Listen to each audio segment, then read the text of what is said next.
Hello and welcome to Dice Jesters. My name is Julie. My name is Dave. And today, Dave and I will be discussing our 10th and final game in our third 10x10. Wow. I know. It's wild. Some of the games, we'll get to that later. Yes. We'll get to that later. But this game is so nicely gifted to us from Rio Grande Games. And this game is Beyond the Sun. So, for first impressions, I don't know. You want me to catch you up on Philip real quick? I feel like Philip broke up with me. We're talking about a crow. Oh, yes, we're talking about a crowd.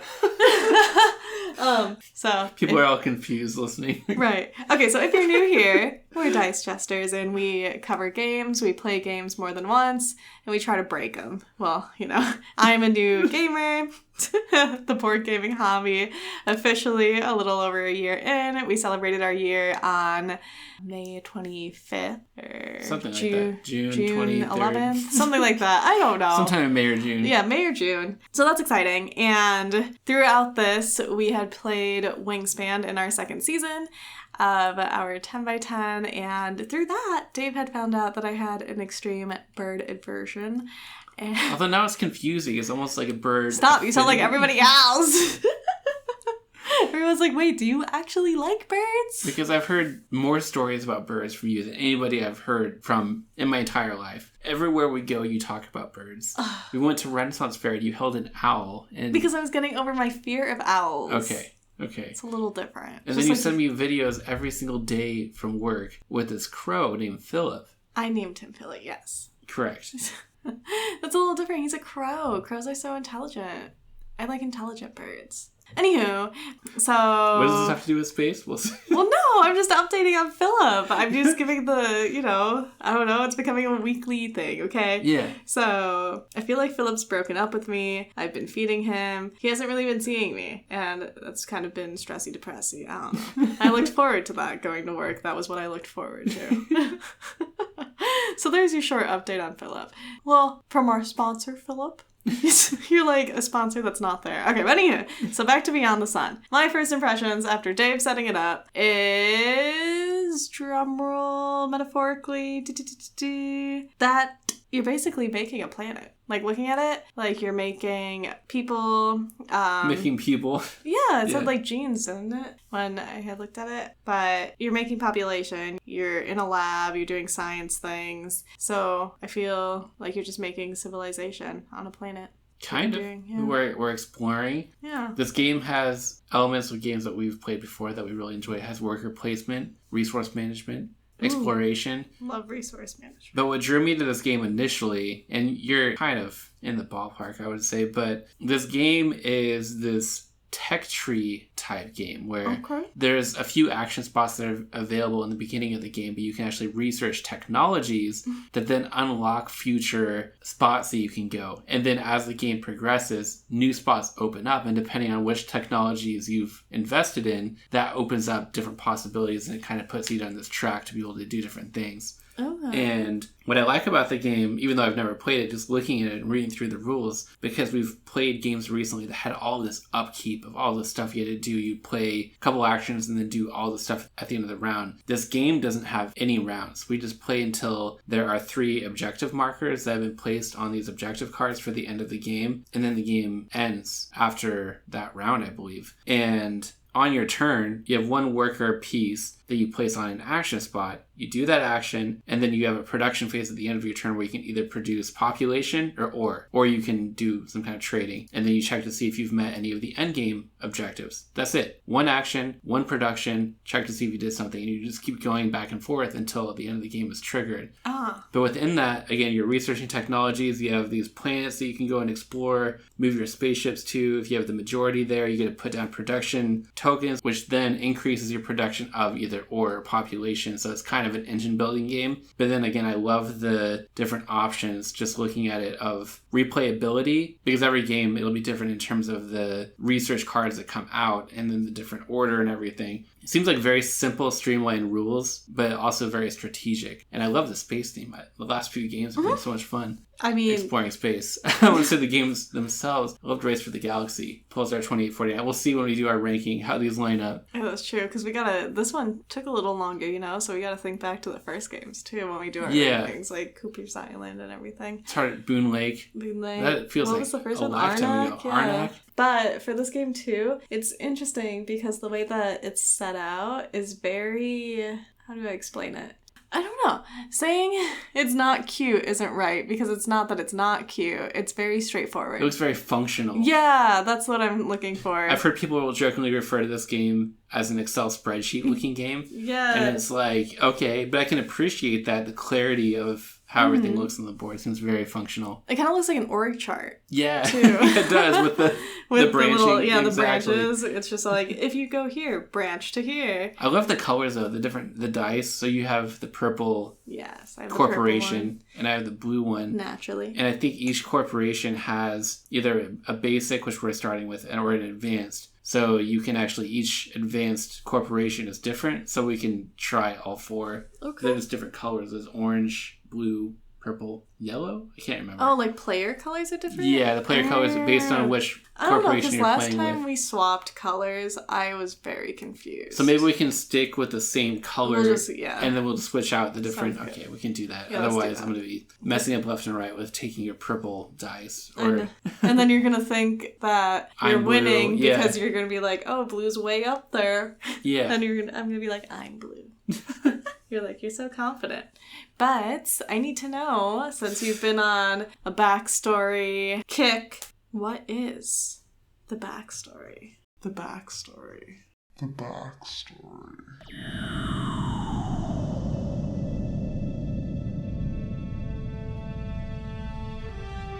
The First Thermonuclear War was not kind to the Earth. Over the last 2 centuries, civil unrest and climate change continued to ravage every region of the globe. Crop yields were plunging, resources were depleting, and poverty and crime were rampant. Humanity was facing extinction. The solution seemed clear: abandon Earth and find a new home among the stars. Faced with the prospect of annihilation, the remaining factions on Earth came together. On New Year's Eve 2240, the Treaty of Scientific Exchange was signed at the old site of the Lincoln Memorial in Washington, D.C. The world's resources were poured into spacefaring research, and all discoveries were shared on a globally distributed network. For the first time in history, humanity acted as one. In only 6 short years, the first hyperspacecraft was built by the engineers of the Nishida Ostergaard Corporation under the leadership of Dr. Edmund Saito, and the technology was shared with the rest of the world. Humanity had finally entered the spacefaring era. Soon after this keystone discovery, other factions also researched primitive terraforming techniques, radiation-resistant crops, asteroid mining, and other key components for human survival outside the solar system. Countless exoplanet expeditions were initiated every month. Now that a solution has been found, ambition for power and control stirred in each faction once again. What's racing through your mind right now? I did check to make sure you were breathing while I was reading that, because you seemed so taken aback. I was just listening. I'm a good listener. My reading skills. Backstory is more thematic than the board. That's true. But, that's not a bad thing. That's really funny.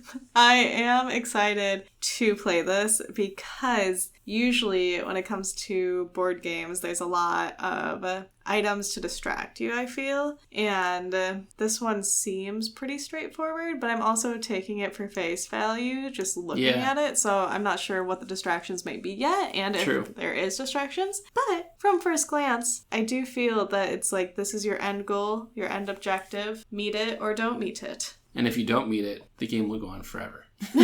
Because that's how the end of the game was triggered. So you want to try to meet those. I think. We'll see. Okay. Yeah. I'm excited to get into it then. Let us played both of our first rounds, right? Yeah, I've never played this game before, so I'm excited. This isn't going to be like Race for the Galaxy where you're like, I've played 500 times. No, this is, and I've wanted to play this for a long time, so I'm really, really excited to play this. I know, I'm excited that we're both starting on the same playing field.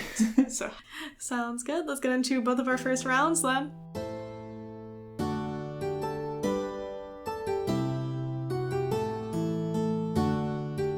And we are back from our first round, because it's both of ours, first round. Never played before. Our first round of Beyond the Sun. And I am ecstatic. So you taught... You're beyond blown away. I'm beyond the sun right now. The way you taught it kind of made me laugh, just because the way... It's like a caveman. Well, the way you were talking reminded me if I were to teach you something. If I were to be like, okay, because it was like, this, do or don't do, whatever, pick one. Like, that's exactly what I would do. I embodied your energy. Yeah, and I learned it right away with like, I was like, very 1, minimal follow-up questions. Take piece, place piece. You're like, 2, cannot place piece where other piece. I was like, different nope, piece. Not today. Yeah. I learned it different. so quick. Because you simplified it. This is how I have to learn. Few words. Yeah. Maximum impact. Yes. So, in all, it was easy to learn, and I don't know if that's just because you figured out that less is more for me, but I don't know. I had very minimal questions, which is interesting, because even after you teach something, I don't know if it's just due to the game itself, or if that's just how I learn more. But regardless of either or, the point that I'm making is that this game, for our first round, I felt like it is going to be a game that we like, and it's very user-friendly. Like, I agree. It's literally this or that. There's no gray area. There's no way to wiggle something. There's nothing. This is what it says. This is what you can do. You don't want to do it? Well, then don't go there. And it's an interesting concept because with Pulsar 2849, you could kind of mitigate the game a little bit by grabbing the red die. So you could get a third move instead of 2, you know? Yeah. Or if you realize that the other player was grabbing dice that you really needed first because maybe they were doing something similar to what you wanted to do, you could potentially get yourself to be first player so that you could grab those dice first. In this game, for our first playthrough of it, I would say that there's enough variety that you're not particularly in my way, but even with the variety, there are some items where you want to get to there before the other person does because it costs less resources. If you go on like the 3 to take one of the planets as opposed to 4 coal, you know? I can't put my finger on it, but I do see there's lots of math involved. There's something there, and that's why it clicked for me so quickly. Because I got, what, like 52? Something like that, What is a good score for that game? Okay, so apparently a good score is considered to be in the mid-60s to mid-70s. Okay, so I was close to a good score, yeah. What was your score? 40 something? Yeah, not great. Let's see, it was 40, yeah. Oh, it was exactly 40? Exactly 40. Oh, nice. I don't know. I feel like this is going to be a Julia game. I think so. Should we make a bet on this one? No, we're not going to make a bet. But I think there's a couple things about it, like learning the game.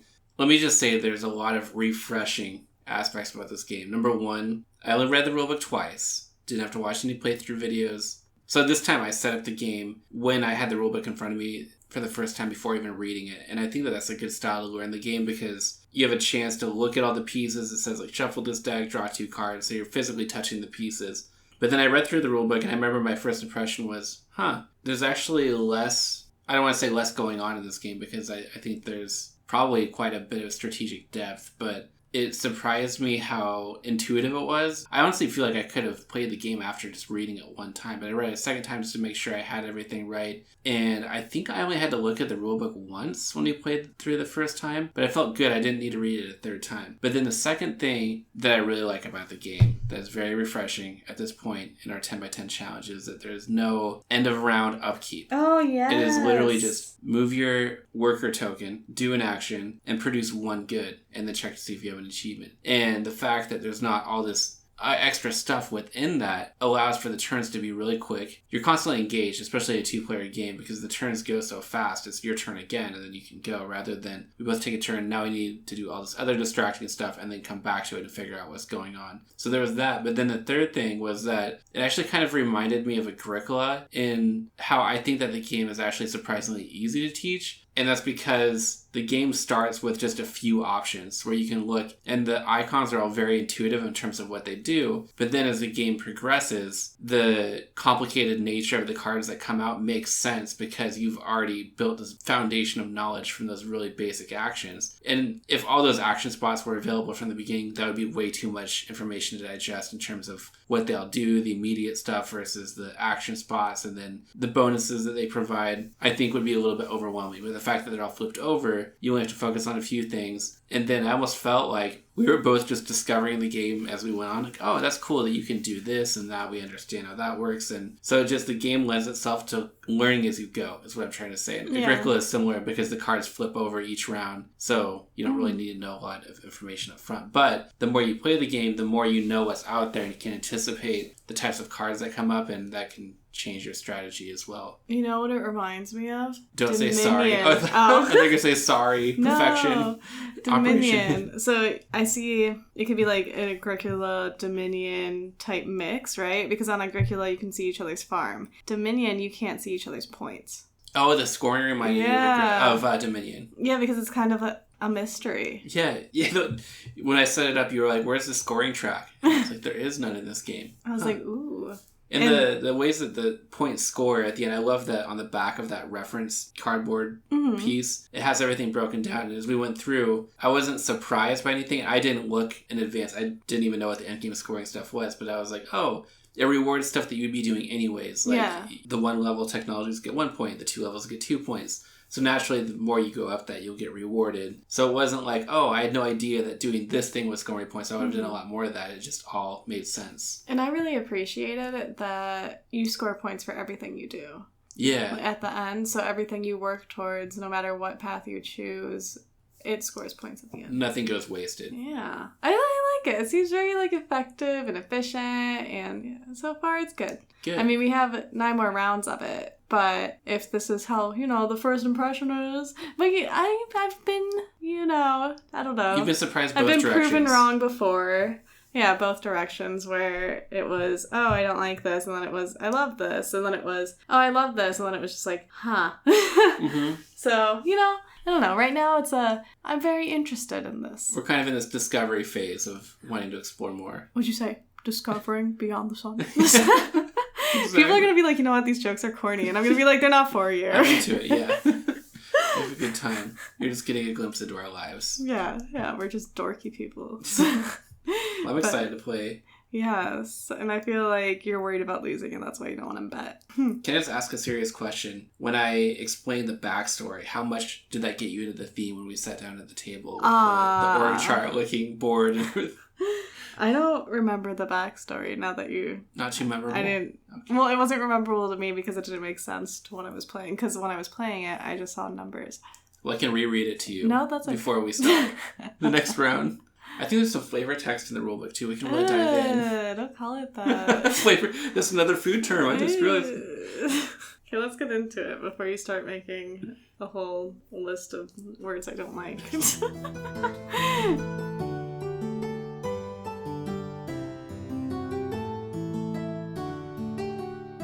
And we are back after our 10 plays of Beyond the Sun. And Dave had found out something unique about our playstyles, I guess, or just kind of a observation. But anytime a game is just cards, he seems to win. And anytime a game is, I don't know, how did you explain it? So I was trying to figure out what the difference between a Julie game, a Dave game, and a Julevid game look like. Okay. Because there's some games you win almost every time, there's some games I win almost every time, and then there's some that are 50-50. So I was thinking about it, and I think it comes down to card play. A game that is strictly cards, I win almost every time. Mm-hmm. A game that's strictly non-cards, you almost win every time. And then a game that has both cards and a board game or game board component, we win about 50-50. Okay. So this game had no cards in it. Well, it has cards on the board, cards. but it doesn't have a hand of cards. That's why I mean card play. I know. What's that one game with the compass that I just can't win? Lost Ruins of Arnak. Lost Ruins of Arnak? No, I win Lost Ruins of Arnak. Lost Cities. Lost Cities. Lost Cities, yeah. Yeah. Lost Cities, Battle Line, Race for the Galaxy, San Juan. Let's pump our brakes with Race for the Galaxy, okay? I won that last game. You've won a couple, yeah. So, it means that I was getting a hold of how to play it, and maybe we just need to circle back to it. Orbit back. Ah, yes, there you go. Gravitational pull right in. But yeah, so Beyond the Sun, definitely a Julie game. Or maybe a Julevic game, I don't know. Julie. Yeah, it was definitely a Julie game because I won. I for sure won. I don't know how many times I won. You won 7 times. 7 times, yes. And I had told Dave right when the game had started, like right when we had gone into maybe the first or second round, I looked at him and I said, you need to hurry the game up. And he didn't listen, so here we are. Here I won. So you kept winning. And I think that's when I look at a game and I know that you can rush the end of it, it's easier for me to see that with cards. With the fact that there was a board set up with all of these tech cards and then a space component, I got distracted because there was so many things I could do where I didn't want to rush the end of the game because I wanted to be able to do all the stuff that I wanted. So so you got distracted. But it was the last 2, and I was afraid that you were going to win 9 out of the 10 rounds. That'd be just embarrassing. And then we got to the second to last round, the penultimate round. Okay. And I realized I need to speed this up really fast. And then I ended up winning that, even though it was a lower scoring round. And I was like, oh, that's what I was missing. I just had to focus on what those end game triggers are, because there's the 4 different achievement cards, and then the game ends in a 2-player game. Once there are 3 discs or achievement stars out total. And so I realized I've got to look at what those are and focus on doing 2 of those, because naturally you will have dropped down 1 yourself at some point. Mm-hmm. Because initially I was just doing stuff and then looking over to see what those were, and then halfway through the game deciding which one to do. But you have to decide from the beginning, because I realized if the game goes on longer than a half hour, you're probably going to win. I need to speed that up. I love how you're like, I realized, and I'm like, no, I told you that way in the beginning. You did, but I didn't listen. It didn't click until the last couple plays. Yeah. This is a game you have to rush if you're going to win. It clicked for me right away because I was like, ooh, this is a long haul game. Yeah. Like, I can't accumulate my points unless I have time. It's just like Azul. If I let the game keep going, you're going to complete everything, all the different colors, all the different columns. I'm going to surpass 100. Yeah, surpass 100. But if I can get that down to 5 rounds, I'm going to win. Mm-hmm. Same with this. It's just a matter of, even though there are no rounds, I've got to make sure every single move that I make contributes to one of those endgame goals. Yeah. I like this game because I feel I was looking to see if one or the other helped you in points, but you really did play with the whole game. You played with the thing that looked like an org chart, where you were on round 1, 2, 3, 4. Yeah. And then you played with the galaxy, where you collected locations. So there wasn't something that you weren't using. You were using everything. I think this is a game that makes you have to do everything too, because in order to get stuff like the population or the ore, you have to place those discs out to increase your production. And in order to do that, you either have to use the tech cards that let you automate, or you have to go to the new systems that let you place a disc by having the majority in there. And then colonizing, you can place a second one. But if you ignore any of those aspects, you don't have an engine that can give you the things that you need to propel you in any area that you think you're focusing in. Mm-hmm. Yeah, that's very true. And with that, so we had like our player boards, and on our player boards you got kind of a special, what would you call that? Ability, yeah. And Dave and I played purple and blue, and we threw the red one in to try it, and I felt like the red one was a little bit it was overpowered because all you had to do was unveil the spot for like the persons. I'm not sure. Yeah, the different columns. Yeah. And you just had to vacate those, and it was pretty easy because you only had to vacate B, and then I think it was D. Yeah. And it's not that hard. Like, it might sound hard, but it's not. So you vacate those, and then you got a spaceship, and I think you get some ore or something, but you get all this nice things. And the spaceship's not just a level 1 spaceship. It's a level 4 spaceship. Yeah. Okay? You're going into space loaded. That's not You got deep pockets. Yeah. Because then you could just hop around if you want to hop around, and then when you hop around, boom, you can take over someone else's space, because usually somebody doesn't have 4 sitting there. So yeah, I don't know. But I felt like the blue and the purple were more even, because they were abilities that weren't as alluring. Yeah. So you're just kind of like, oh, yeah, they're there. Was it the blue one where it was like at any point in the game, if you use that trade option of production, the third one, then it triggers an ability? But I used the trade thing like once in the entire 10x10. Like that one almost never seemed worth it. So it was odd. Like those player abilities for the blue and the purple for sure, I almost never used. And then the red, I used, I think, 1 in my 2 plays. So that was the thing. And then the fourth color, I can't even remember what color it is. Yellow, I think, right? I think so. No, it's white. Oh, it's white. Yeah, that one you can't use in a 2-player game. So that's one of the things that was a little bit of a negative for me about the game, was the fact that it comes with 4-player boards and only 3 are playable in a 2-player game, which means you only have 3 to choose from. Mm-hmm. But then the abilities on the advanced boards themselves didn't seem that enticing. You couldn't really use them that much. It would have been cool if the abilities had a bigger impact on the game and drove your strategy. Like, it didn't change my mindset with any of the games that we played. It just, at some point in the game, unlocked something where I was like, cool, okay, now I have this, and then maybe use it, maybe don't. I didn't even use it when I unlocked it in most of the games, so... Yeah. See, I really like this game because it reminded me of chess. Like, especially because we played it 10 times, we got used to all the cards in the columns, I guess, where all of 1, 2, 3, and 4 were basically the same. So when we were doing it, I just felt like we were playing chess. I was just like, okay, here's my opening move, here's this, here's that, this is what I'm doing. Yeah. And that's what I did. So I like how simple the game is. It's a very simple game, but you can slightly play it differently. Yeah, you're right. You can play it differently. You can try to go for... Every game I wanted to make it to the end of the tech track to get to level 4, because that gave you cool endgame stuff. But the more I played it, the more I saw, and you were mentioning this before, about how it doesn't really matter what you do. The different strategies, I feel like, are very balanced in the game.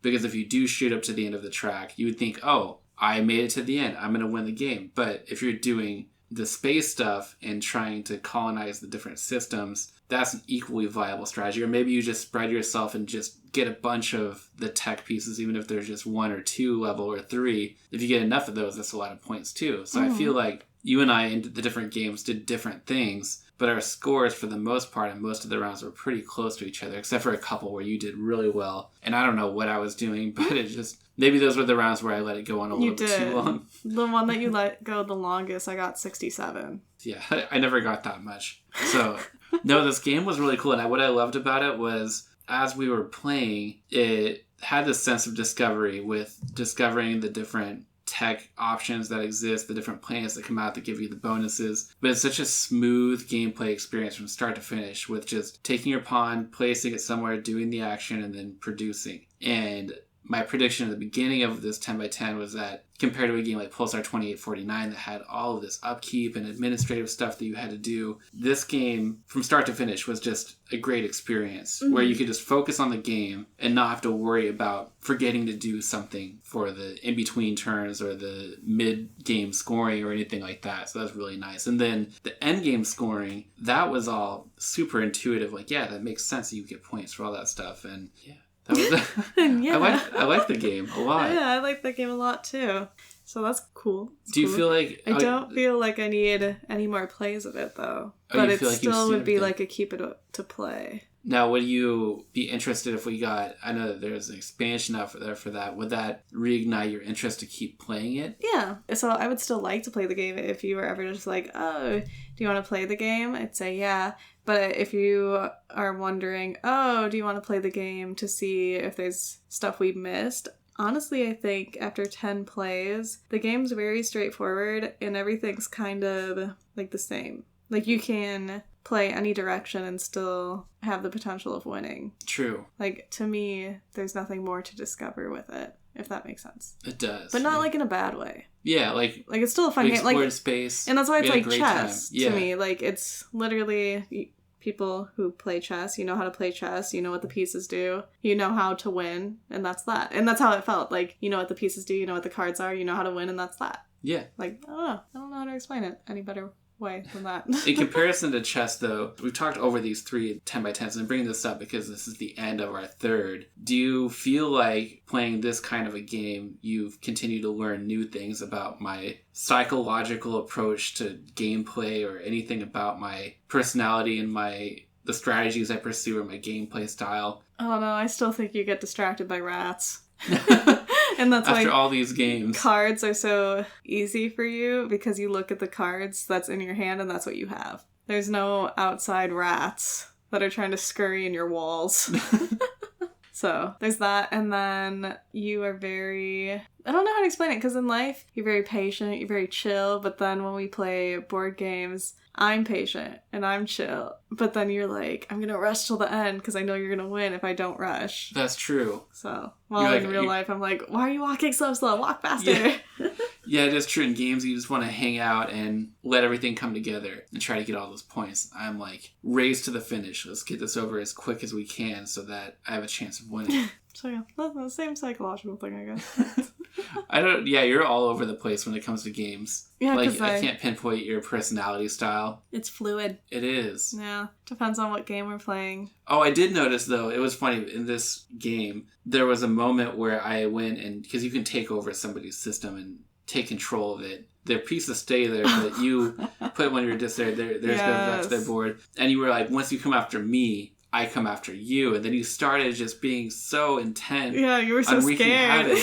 And it was so frustrating because I was like, oh, why did you don't even need to come into this planet and then take my thing away and gain control. Yeah, I was like, don't chase me. And then you kept doing the same moves that I wanted to do on the board. Like, you knew I wanted that level 2 tech discovery thing, so you would go there, and then you were always one step ahead of everything I wanted to do. And so that was all intentional. Like, you adapt to the gameplay style on what the other person does. Like, if I play very chill and let you do your thing, you're going to let me do my thing. But then you're going to probably win because I'm not getting in your way or trying to dismantle anything that you're doing. But the second I step in your way, it's like you turn into this super aggressive player.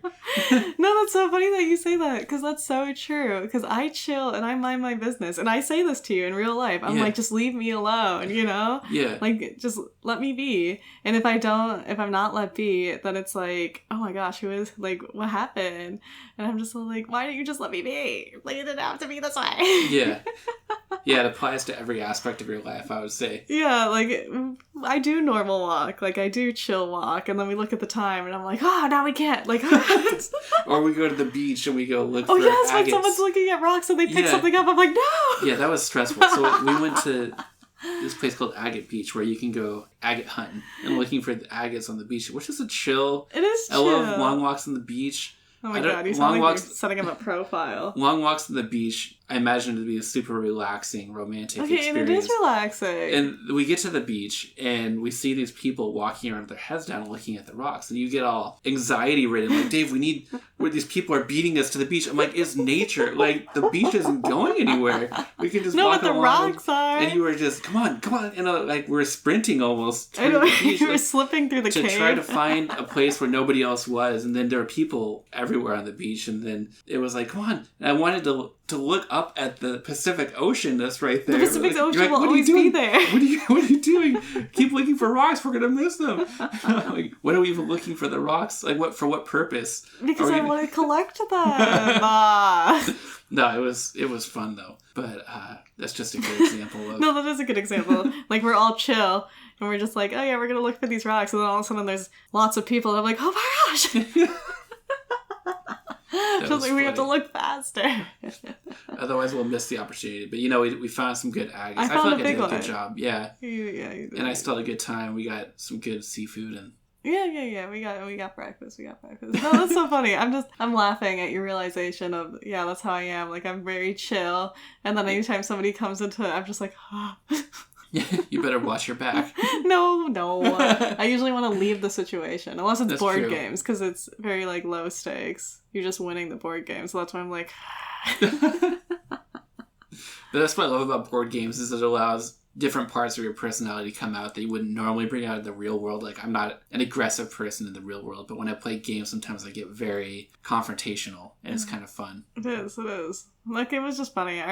That was the game where I got 67 points, too. Because I was like, stop, leave me alone. Like, I had taken control of something and you came in and I was like, why are you doing this? Oh, that's so fun. Yeah. So this is a keep it to play? Yeah, it's a keep it to play. Final game of the 10x10 challenge? Yeah, it's a good one to end on. Yeah. I'm happy with this choice, yes. Me too. Well, thank you for taking the journey into space over Pulsar. I know. Race for the Galaxy and Beyond the Sun. This has been quite the exploration of a season from Arnak to the sea, like to Deep Ocean, and then all the way through space. Yeah. I look forward to our next games that we are going to play and our next little setup. I know, I'm excited. So thank you so much for joining us this week. Be sure to join us next week as we discuss our ranking of this season and kind of just a big overview of the 10 games that we had played.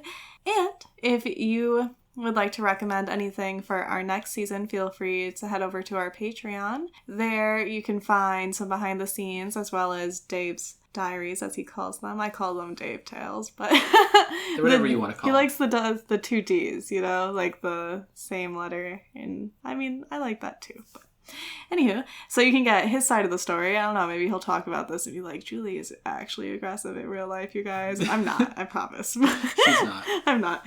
But he just kind of gives his side more so than my side. My side is the podcast. His side is on our Patreon.